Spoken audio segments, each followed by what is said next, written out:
Alam nyo, itong recently kasi, di ba, itong MTRCB, kanila hong sinuspende itong Showtime at pinagtibay na nila, kahit after the appeal, pinagtibay nila na itong Showtime ay dapat talagang masuspende. Okay?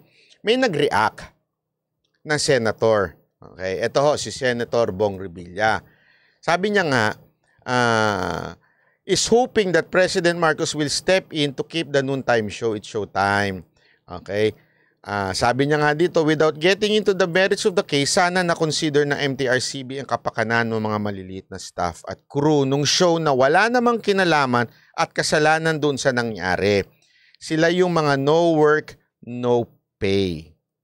Alam nyo, nung binabasa ko nga to, sabi, sa loob-loob ko, eto, just disclaimer lang, kakilala po natin si Senator Bong. Alam ko kasi itong puso ni Senator Bong. Itong si Senator Bong Revilla, maano ho ito sa crew.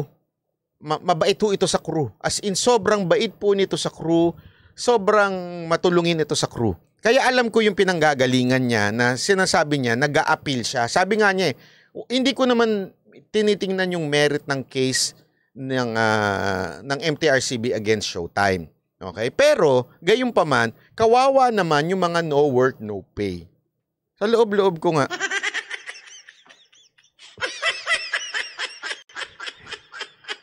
Napaisip talaga ako. So, Senator Bong, do you mean may mga kakilala kayo doon na until now, no work, no pay? Sila? Sandali, dekada na ho ang tagal na ho ng Showtime. Until now, no work, no pay pa rin. Tama siya dito eh.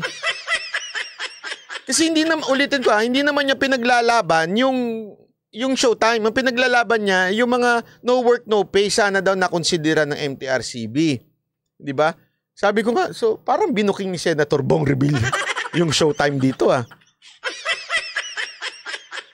Pambihira. So ibig sabihin, di kaya nga, tama nga kayo, sabi ni isa dito, meron namang online ng Showtime so tuloy-tuloy pa rin yung trabaho nila. Correct! Tama! Tuloy-tuloy pa rin ang trabaho ng mga quote-unquote no work, no pay. Ba't niya sinabi? Di ba? Bakit niya sinabi? Baka naman talagang kaya niya sinabi yun para malaman ng taong bayan na until now may no work, no pay dyan.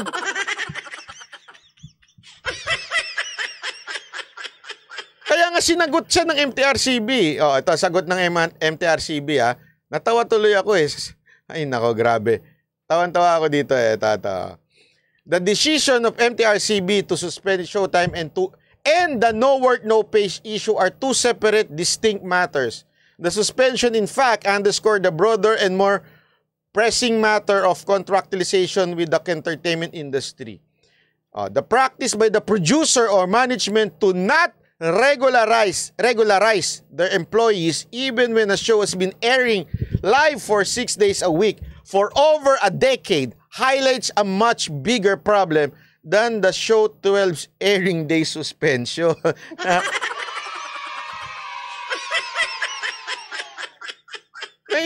Naintindihan nyo? Sabi nga, kung may problema tayo doon sa 12-day suspension, anak ng weteng, mas may problema tayo di sa no work, no pay kung totoo yan. Loob-loob ko. Hindi kaya nag-usap MTRCB tsaka si Senator Bong Revilla. Tama yung sinabi ni Senator Bong Revilla Bakit pinupunan niya yung no work, no pay? Diba? Sabi nga dito however, we believe that inability of the management to provide regular employment should not on the day of the MTRCB. Sa madaling salita, hindi na cargo ng MTRCB yung no work, no pay. Kasalanan ng Showtime yun. Dagdag na kasalanan ng Showtime yun. Gets nyo? Kung totoo yun, na sinasabi nila until now, no work, no pay, ano kayo? Hindi naman kayo, alam nyo, ginagawa kasi talaga yan, yung no work, no pay. Ginagawa yan, contractual, pagka halimbawa, may isang programa na hindi naman regular. Ibig sabihin, per season lang, testing lang natin kung puputok ba itong teleserye na ito. So, isang season lang yan, certain period of time, 1 year, pwedeng contractual lang. Kasi nga naman, paano kung nag-hire sila ng mga empleyado tapos biglang hindi pala nag-ratings yung isang TV program? Paano na? Diba? Kawawa naman yung producer na nag-hire ng regular employee. But this case is different. Bakit? Ang MTRCB po, at saka itong hatol nila sa programang ito, ang showtime po ay matagal na. Hindi ho ito season. Ito'y regular program na ng ABS-CBN. As a matter of fact, isa ito sa pinakamalakas na programa ng ABS-CBN. Don't tell me until now, no work, no pay sila.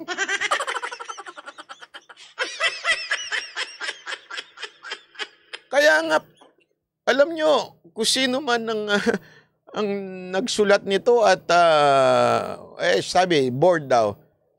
Alam nyo, magaling kayo ha. Kayo lang ang sakalam.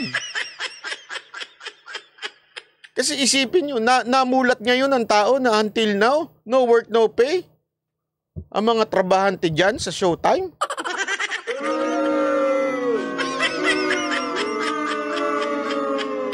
Sabi nito, hindi, wag nyo sisihin si Senator Bong Revilla. Sa tingin ko, pahaging niya na to. Sa tingin ko, ako, naniniwala ako kasi kilala ko yung mama alam ko na nire-respeto no ng MTRCB. Lalong-lalo na, magkaibigan. Alam ko naman, pareho silang artista ni Tito Soto una-una, saan ho ba si di ba? Si Bong Revilla talaga hong industriya. Isa ho yan sa mga talagang haligi ng industriya ngayon. Kaya nga nakikita ko, ang pinaglalaban niya ho dito, yung mga no work, no pay. It's not showtime. Linawin natin it's not showtime ang pinaglalaban ni Senator Bong Revilla dito. I think, kaya niya i-discuss to, kasi may alam siya o meron siya mga kakilala doon na mga crew na until now, no work, no pay. Kaya niya, minulat tayo. Diba? Minulat niya tayo na, uy, may no work, no pay pa rin dyan. Baka naman pwedeng i-consider ng MTRCB. Kasi minsan, alam mo yun, minsan kailangan mong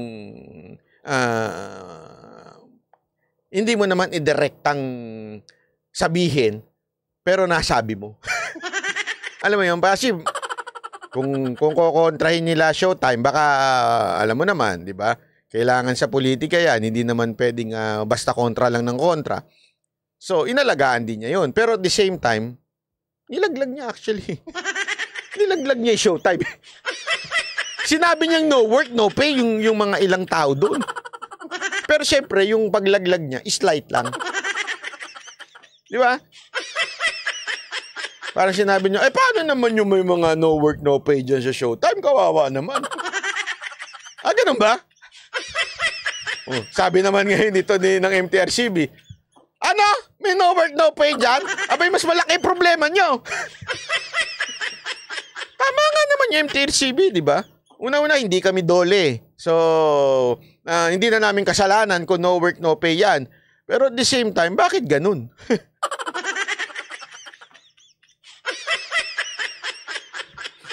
Ay nako, anyway, isa yan sana dapat niyang sagutin.